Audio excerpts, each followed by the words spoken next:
As indie game developers, there is an advice we hear all the time. Identify the hook of your game. That is, find the most important feature that makes it stand out from other games. For example, for Baba Is You, you set the rules of the game by changing the words. Or, for People Please, bureaucracy and ethical dilemmas through the eyes of a border crossing officer. Hook is a crucial element for engaging gamers, but interestingly, people often don't decide to buy or wishlist games because of hooks. As Krzyzkowski writes on his blog, people often buy a game because they like the genre, because a friend recommended it, or because they've played something similar before. That's where Anchor comes in. Chris says he made up the word himself, and I think it's a good one. Anchor is what makes your game feel safe and familiar to players. Hook makes your game special, Anchor makes it familiar. So, what are these anchors? Here are some common anchors that influence players' decision to buy games. Friend recommendation.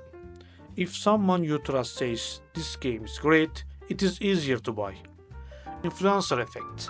If a favorite YouTuber or Twitch streamer has played, your interest is increased. Series or sequel. If it is a sequel to a game you have played and loved before, you feel trusted. Trust in the studio. If it is a new game from a developer who has made great games before, your expectations are high. Genre addiction. Some gamers are loyal to certain genres. If you belong to a favorite genre, you have a better chance.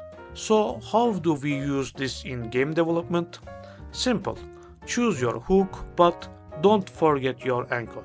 For example, Undertale had the great hooks, such as the game's fourth wall-breaking characters and its extraordinary storyline. But it keeps the classic RPG element, turn-based combat and retro graphic style as its anchor, so players could easily adapt the new idea. The best way to understand this is to analyze failed production in your favorite game genre. By reading bad reviews on Steam, you can identify the most common complaints from players.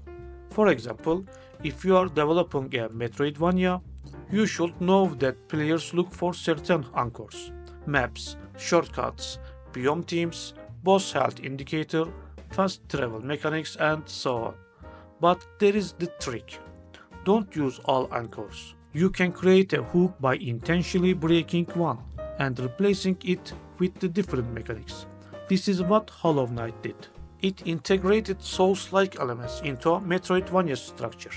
It changed the classic checkpoint system and implemented a system where enemies respawn at every resting point of the player.